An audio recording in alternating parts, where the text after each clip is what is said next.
আসসালামু আলাইকুম পঞ্চম শ্রেণীর শিক্ষার্থীরা, আশা করছি তোমরা সবাই ভালো আছো। মার্চহান্স একাডেমিতে তোমাদের স্বাগতম।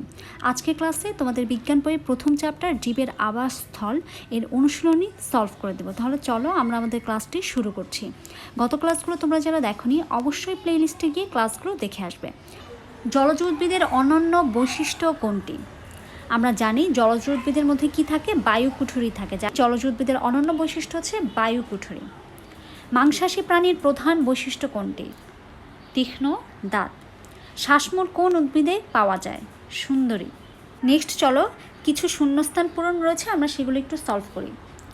ফার্স্টেই দেখো কিছু ওয়ার্ড দেওয়া আছে, কিছু শব্দ দেওয়া আছে। বায়ুথলি, চর্বি স্তর, ফার্ন, বায়ুকুঠুরি, মাছ। এখানে কোনটা বসবে আমরা সেটাই বসাবো। সো অলরেডি আমি করে দিয়েছি। দেখো, জলজ উদ্ভিদকে পানিতে ভেসে থাকতে সাহায্য করে বায়ুকুঠুরি, কারণ বায়ুকুঠুরি থাকার কারণেই জলজ উদ্ভিদগুলো পানিতে ভেসে থাকে। তারপর দেখো, তীব্র ঠান্ডায় প্রাণীর দেহকে গরম রাখে চর্বি স্তর, কারণ তীব্র ঠান্ডায় মেরু অঞ্চলে যেই প্রাণীগুলো বাস করে তাদের চর্বির একটা ঘন স্তর থাকে, মোটা স্তর থাকে, যার কারণে তারা সেই আবহাওয়ায় অভিযোজিত। নেক্সট দেখো, ছায়াযুক্ত স্থানের একটি উদ্ভিদ হলো ফার্ন। সংক্ষিপ্ত প্রশ্নগুলো আমরা একটু সলভ করি। ফার্স্ট কোশ্চেন দেখো, জীবের আবাসস্থল বলতে কি বোঝায়? যেখানে কোনো জীব স্বচ্ছন্দে বসবাস করতে পারে সেটাই তার আবাসস্থল। বিভিন্ন জীব বিভিন্ন ধরনের আবাসস্থলে জন্মে ও বসবাস করে। জল বা স্থলবেদে যেমন বিভিন্ন ধরনের উদ্ভিদ জন্মে, তেমনি বিভিন্ন ধরনের আবাসস্থলে ভিন্ন ভিন্ন রকমের প্রাণীও বাস করে। স্বাদুপানির পরিবেশে কী ধরনের উদ্ভিদ ও প্রাণী থাকে? নেক্সট দেখো, স্বাদুপানির পরিবেশে যে সকল প্রাণী এবং উদ্ভিদ থাকে তা হলো, প্রাণী কোনগুলো থাকে? রুই, কাতলা, কুমির, কাছিম, ঝিনুক, চিংড়ি ইত্যাদি। উদ্ভিদসমূহ শাপলা, পদ্ম, কচুরিপানা, খুদিপানা, শৈবাল, টোপাপানা ইত্যাদি। জলজ প্রাণীতে কী ধরনের অভিযোজন ঘটে? নেক্সট কোশ্চেন দেখো, নির্দিষ্ট বাসস্থানে বা পরিবেশের সাথে জীবের খাপ খাইয়ে বেঁচে থাকার প্রক্রিয়াটাই অভিযোজন। পানির ঢেউয়ের সাথে খাপ খাওয়ানোর জন্য জলজ প্রাণীর দেহের মধ্যভাগ চ্যাপ্টা এবং মাথা ও লেজের দিক কী হয়? সরু হয়। এছাড়াও পানিতে ভেসে থাকে এবং চলাচলের জন্য এদের দেহে কী থাকে? বায়ুথলি বা পটকা থাকে। নেক্সট আমরা চলে যাচ্ছি বর্ণনামূলক প্রশ্নে। বর্ণনামূলক প্রশ্নগুলো স্থলজ উদ্ভিদ এবং প্রাণীর বৈশিষ্ট্যগুলো কী কী? ফার্স্টে দেখো, স্থলজ পরিবেশে বসবাসকারী উদ্ভিদ ও প্রাণীর যে বৈশিষ্ট্য। ফার্স্টে আমরা স্থলজ উদ্ভিদের বৈশিষ্ট্য লিখব, তারপর স্থলজ প্রাণীর বৈশিষ্ট্য লিখব। তাহলে দেখো, উদ্ভিদের বৈশিষ্ট্যগুলো কি? স্থলে যারা বাস করে তাদের কাণ্ড শক্ত এবং মোটা হয়। তাদের মূলও কি হয়? মোটা ও শক্ত প্রকৃতির হয়।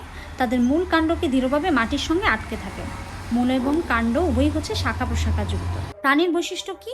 শ্বাসকার্য চলাচলের জন্য তাদের শক্তিশালী ফুসফুস থাকে। দ্রুত এবং দীর্ঘপথ চলাচলের জন্য পা অত্যন্ত শক্তিশালী হয়। শিকার ধরা মাংস ছিঁড়ে খাওয়ার জন্য শিকারী প্রাণীদের তীক্ষ্ণ ধারালো নখ ও দাঁত থাকে। কিছু কিছু প্রাণী আত্মরক্ষার জন্য সেই পরিবেশের বর্ণ ধারণ করতে পারে, যেমন গিরগিটি। জলজ পরিবেশের উদ্ভিদ প্রাণীর বৈশিষ্ট্যগুলো উল্লেখ করি। নেক্সট আমরা জানবো জলজ পরিবেশে উদ্ভিদের বৈশিষ্ট্য, তারপর প্রাণীর বৈশিষ্ট্য। উদ্ভিদের বৈশিষ্ট্য এদের দেহ নরম প্রকৃতির, এদের মূল সংক্ষিপ্ত, ভেসে থাকার জন্য বায়ুকুঠুরি থাকে এবং অধিকাংশ ক্ষেত্রে এর অঙ্গজ বংশবৃদ্ধি করে থাকে।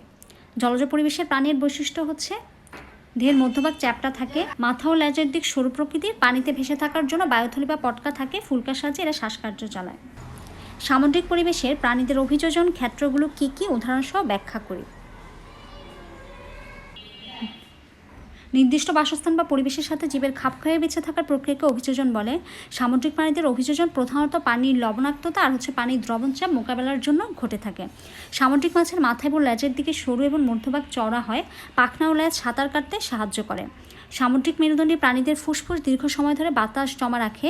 শিকার ও আত্মরক্ষার জন্য এরা আলো রঙ ও বিষাক্ত তরল ব্যবহার করতে পারে। উদাহরণস্বরূপ জস্টেরা, তারপর তিমি, তারা মাছ ইত্যাদি এইসব অভিযোজন ঘটে থাকে। এই ক্লাসটি এ পর্যন্তই। ভিডিওটি ভালো লাগলে অবশ্যই লাইক, কমেন্ট, শেয়ার করবে এবং নিয়মিত আপডেট পেতে চ্যানেলটি সাবস্ক্রাইব করে রাখবে। নেক্সট ক্লাসে আমরা পরবর্তী চ্যাপ্টার নিয়ে আলোচনা করব।